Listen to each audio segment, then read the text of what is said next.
gave a great talk. He's going to fill in for Victor, who couldn't make it today. So we're excited to have him back. He's just going to give us a market view. It's going to be very discussion based, so if you have any questions, he's super knowledgeable. Hey guys,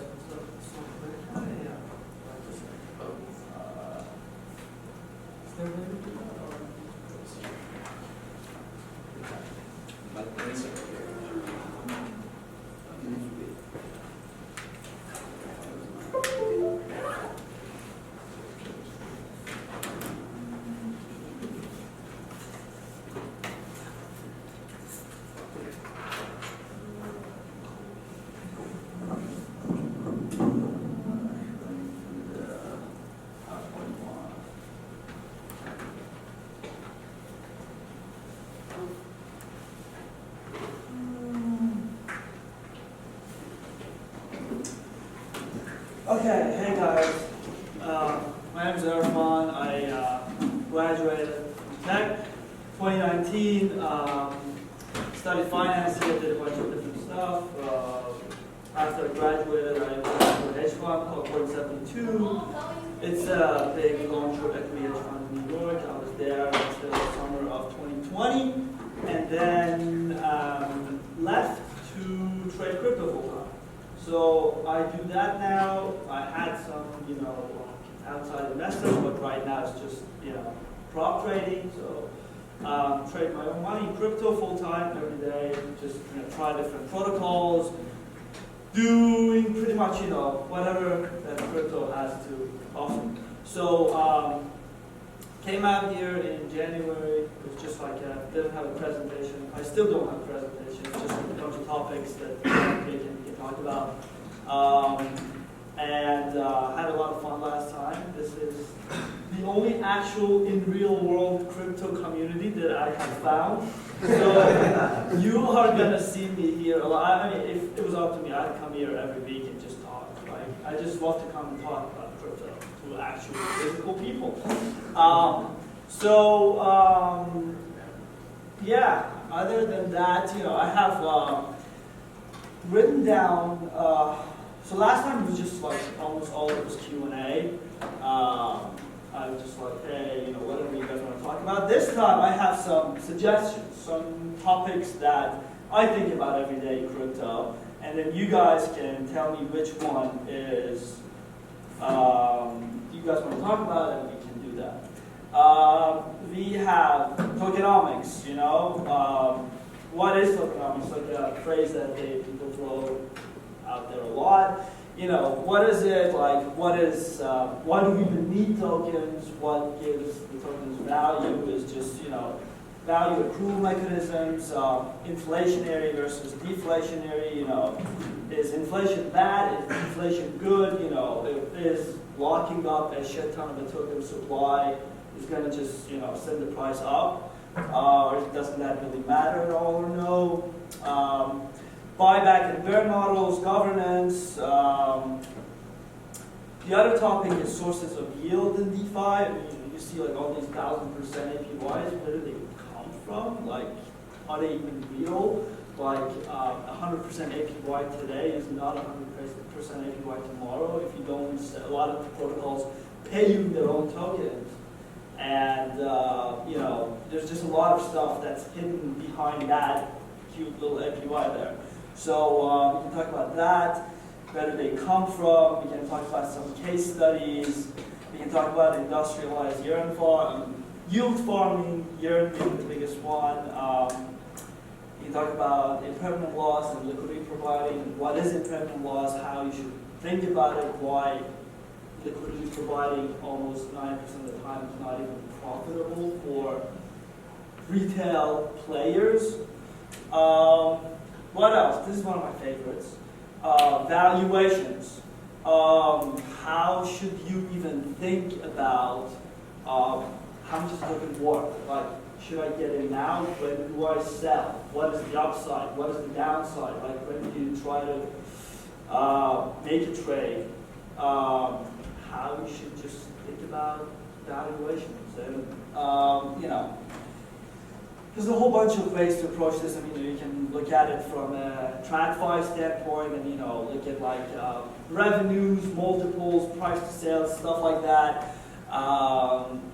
Narratives obviously rule the market, especially crypto. Memes, communities, effects of crowdthink, all that stuff. Don't be in the middle of the bell curve, the IQ bell curve. Either be like super smart or just be super dumb. Don't be in the middle. Fundamentals and cycle timing. You talk about token distribution, and that's been a big topic. And the last one is just some of the popular narratives that's going on right now. There's not a whole lot of spot market activity in Bitcoin and Ether, and it's just the market's kind of dead. It's been it's the closest thing to a bear market since 2018. But there's still some narratives that are going on, like the curve wars and meta governance tokens. It's been a big narrative. Decentralized stable coins have been really big. Cross-chain and sort of scaling with Starkware and stuff has been really hot as well. So, I don't know. I honestly, if you leave it up to me, I'll talk about everything, but I'm going to start from somewhere. So you guys Can we tell talk me. about decentralized stablecoin specifically, living on the USD? Ooh, absolutely. My favorite topic, Spence. Okay, yeah, so I guess let's start with the fact that stablecoins are and have been, let's even take a step even further back. The only in crypto, the price has been, up only last year, but now it's down only, right? So like, you want to find, as like an investor, like an ex-public equities investor, like what you want to find is find a long-term structural growth trend and be long, right? So then you look at it in crypto and you're like, okay, what's that trend in crypto? And obviously, you have Bitcoin, Ether, L1s, DeFi, NFT, blah, blah, all of that. The biggest under the radar structural growth trend is stablecoin growth.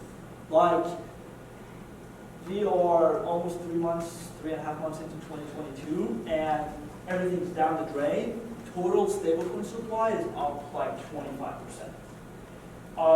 And like, it's massive. Like, and I was thinking that whatever we talk about, I'll just pull some charts up.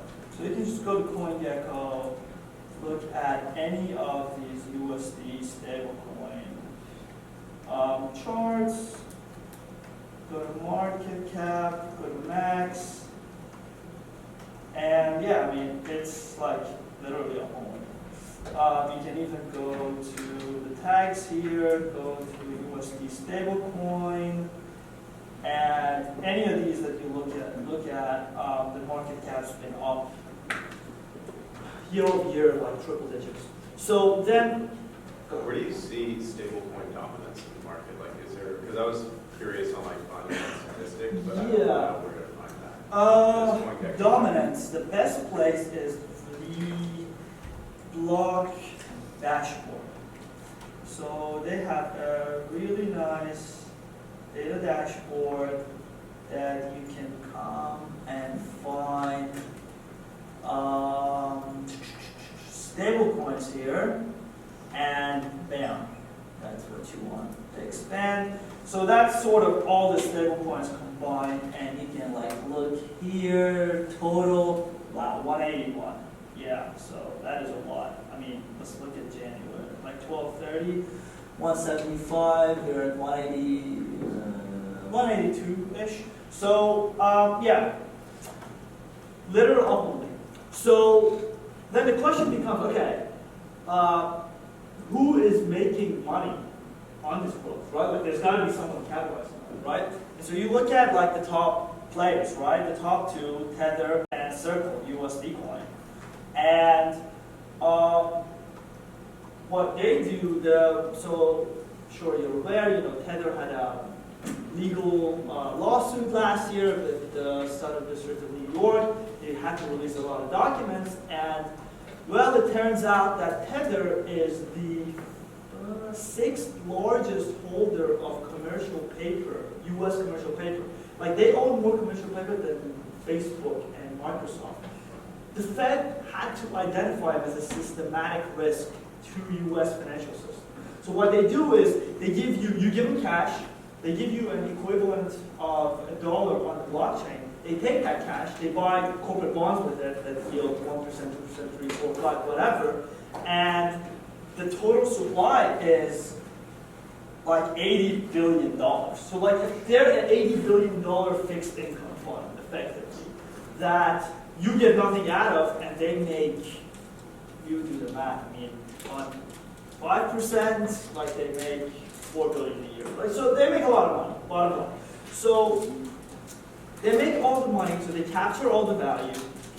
On top of that, they really have, so they're centralized, and I'm very careful about when do I use the word centralized and decentralized, very subjective, but they are centralized, meaning if they want to, and as they have multiple times in the past, they can freeze your funds. Like they've frozen hacker wallets, like it's just like they did freeze funds. So they're centralized, you get nothing out of it, and they're prime target for regulators. Like sooner or later, they will, I've heard from multiple people that the stablecoin industry will be, it will be like the large banks ultimately, they're not going to sit there and let Heather and Circle just kind of come and dump like the whole thing. They're going to come in, regulators are going to take their sides, and obviously they are a big target for regulators. So then, because think about the Fed, what's the Fed's main product? It's dollars. So think about it, if someone else comes, takes your product, takes your control over that, and now you can't enforce any of the sanctions, you can't enforce any of the stuff that you used to. Sorry, go ahead. So doesn't the risk that the Fed is scared of mainly apply to centralized stablecoins and not like these algorithmic? Yes, so absolutely, yes. So that's the point that I'm getting at. Basically, so what you need to know is 70% of total stablecoin market is dominated by centralized players. They're bad because they don't give you any of that money they make. They have control over your money, they can freeze it at any time, and they're a regulated target. Sooner or later, regulators are going to force them to KYC, and there will be nothing left of that decentralization. So then, the point becomes, as the founder of Taylor Labs says, DeFi needs decentralized money. You can't have decentralized finance without a decentralized base currency, right? And so that's a topic that a lot of different projects over time have tried to solve. The first attempt was by DAI. They tried to come out and say, okay, you can come and provide collateral in ETH and issue DAI, which is our stablecoin, decentralized stablecoin. And you can see it's the 5th largest right now over here. The problem became that they started accepting USDC as collateral, so now you can deposit USDC and mint DAI, and what's the point when you're collateralizing the decentralized stablecoin with a centralized one? Then it just defeats the purpose, right? So, Frax is the same thing. Huh? Frax is the same Yeah. So yes. So we have Frax down here as well. Same thing with Frax, and so they were sort of the first to do it. Then they came a bunch of smaller algorithmic stablecoins where they would have a token XYZ. They would use that to collateralize their own stablecoin. And then there was 4 or 5 of them, and they all went to zero over time because in order for your stablecoin to work, you need to reach a critical mass. They would use ridiculous APYs to track liquidity. People would come in, farm, dump, and there's a vicious, reflexive feedback loop, kind of think of it as a run of a bank. If everybody decides to cash out of this stablecoin, there will be tremendous sell pressure on the collateralizing underlying asset, and so they all went to zero. Then O came and decided to become the reserve currency of DeFi, and it was a cool experiment.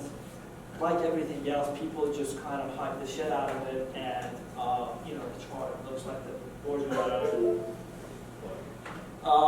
It just looks like a Empire State as well, and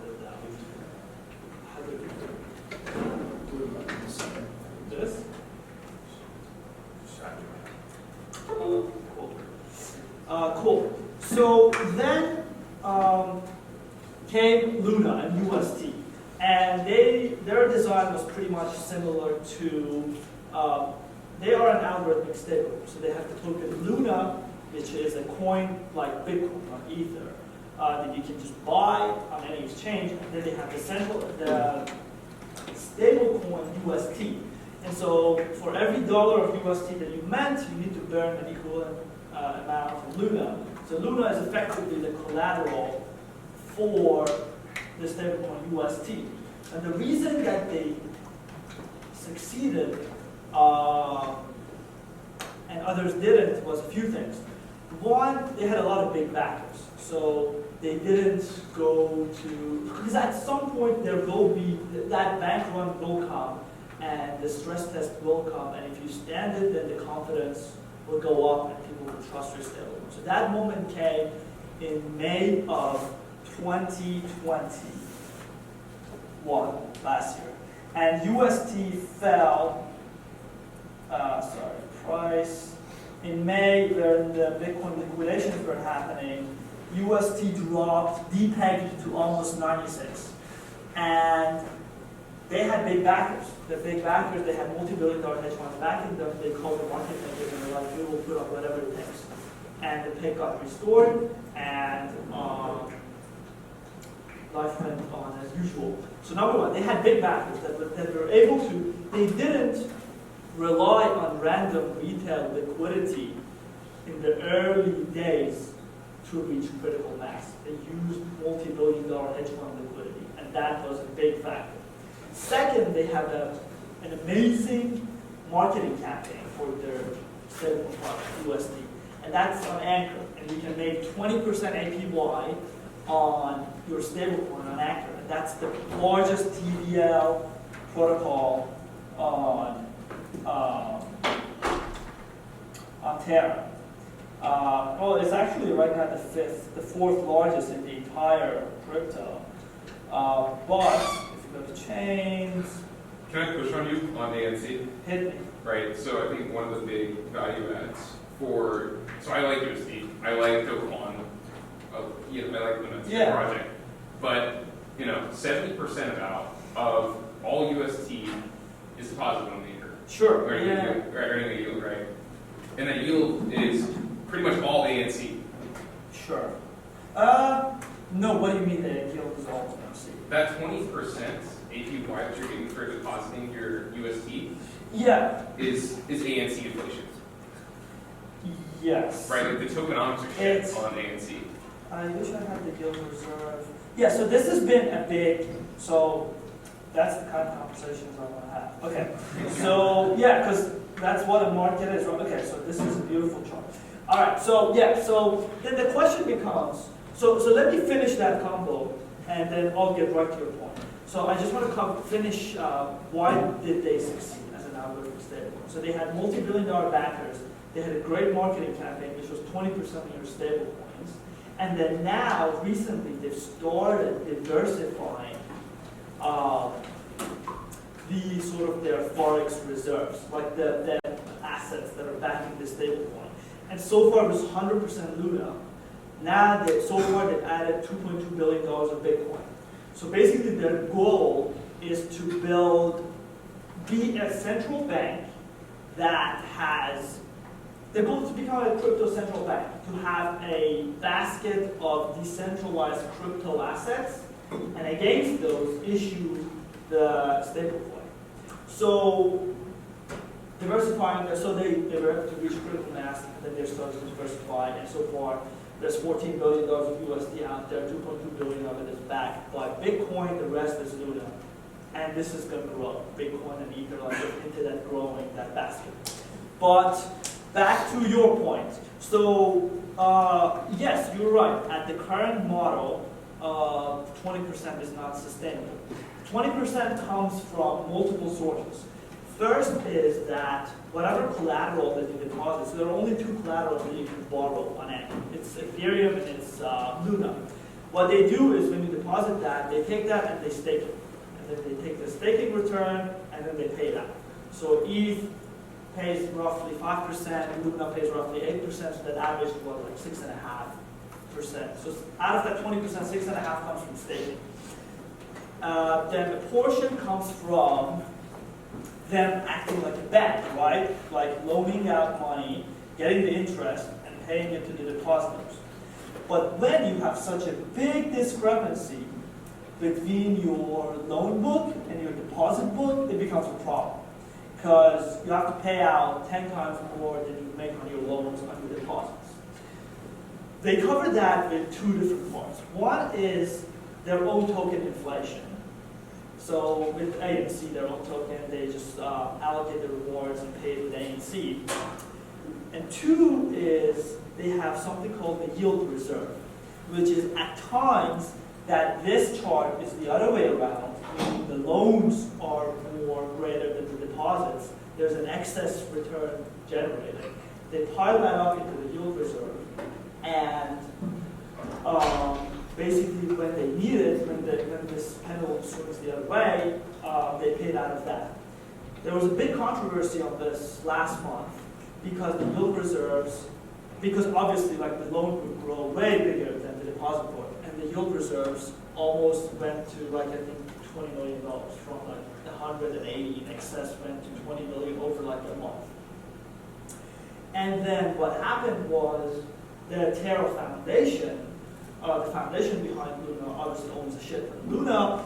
They came out, burned those minted USD and refunded the yield reserve from their own pocket with $450 million. At the current run rate, that will last for about 7 or 8 months. But the question becomes, okay, what next? And what they're doing is they're simply, well, they're doing multiple things, but the biggest being they're adding more support for borrowed assets. So right now they only have Luna and ETH as the assets that you can borrow against. They're adding all the other L1 tokens, so AVAX, Atom, and Solana. And so obviously as they bring other assets, they're hoping that this as they bring more assets that you can borrow against, they're hoping that this borrow part will grow with the deposit as well. So what's the catch? The catch is you're basically betting that, well, there's different things that you're betting on. Yeah. The top two being one, the first being if Anchor can sustain this 20% APY, and that bet is basically, okay, right now they funded it for 7 months. In this 7 months, they can come up with a new model that can actually make this 20% sustainable. That's the best case scenario. The second best case, or the worst case scenario, is that ultimately, not the worst, well, the worst case is that ultimately the USD will just keep paying for it. And that is a possibility because all of these are just algorithmic mechanisms built in. Like it's not like they can print another like the Fed print much money to finish one. But then the second worst becomes okay if the APY actually drops, like the APY drops to the actual model can sustain anywhere between 11 to 13, 14%. And that is still way more than like what significant protocol from Aave or stuff have on ETH. So then the question becomes, okay, if the APY drops to there, how much of this new demand wants the 20% and not the 11 to 12 or 13%? So the first is basically that Anchor can sustain this marketing gimmick that they're using for the growth of UST. But then there's another scenario that, hey, like, what if we don't even need Anchor to be our main marketing thing? What if by then, and that's what I think the play is here, what if by then the other parts of the sort of USD economy have grown so much that you don't even need the 20%. It has already become the de facto stablecoin of DeFi. Yes. And that comes via just basically exporting USD to every chain and every other protocol. And that's what they've been doing. And if you look at like over the past few months, there's been a lot of moves that they've made that hints to that being the case. they exported USD to Avalanche, and right now USD is the automatic stablecoin on Pangolin, which is the second DEX after Trader Joe on Avalanche. So the automatic stablecoin for swaps on Pangolin is USD. And Trader Joe is added with their swaps for it, and so it exists on Avalanche. They did the same with Solana, and on Saturn, which is like the curve of Solana, UST, there's UST form. We've seen the UST demand on Ethereum being really big, like all the UST factors on curve have been constantly trading above 1. Like they've been trading like 103, 104, 105. So they've had to burn more Luna to mint more UST to put it in there just so the pool to balance. So that just shows excess demand. And on top of everything else, I think like they raised the biggest capital raise in the history of crypto. They raised $1 billion from like the largest funds out there, like Three Arrows Capital and Jump Crypto. Yeah. But like they led the round, and those two guys are like very involved in all kinds of chains, and like 3AC invested like $550 million, and like they are the lead investor in Avalanche. Jump is a very big player in Solana. They funded the entire global export. They paid $400 million out of their own pocket in 24 hours. And this is like a newly established arm of Jump Capital. Like that's a lot of numbers. But point being, like there's a lot of big hands involved. Like if I were to bet, as I am betting right now, I would bet that they will be able to export USD enough that their main marketing lever or USD adoption protocol is not going to be anchored in 6 months. It's going to be right now it's very centralized and anchored, but it will be much more diversified across different chains, different protocols, DEXs. What can you trade Bitcoin for? No, for everything. I mean, AXC is, hold on. So you can go to CoinGecko. So if Anchor no longer becomes their cheap marketing strategy, then the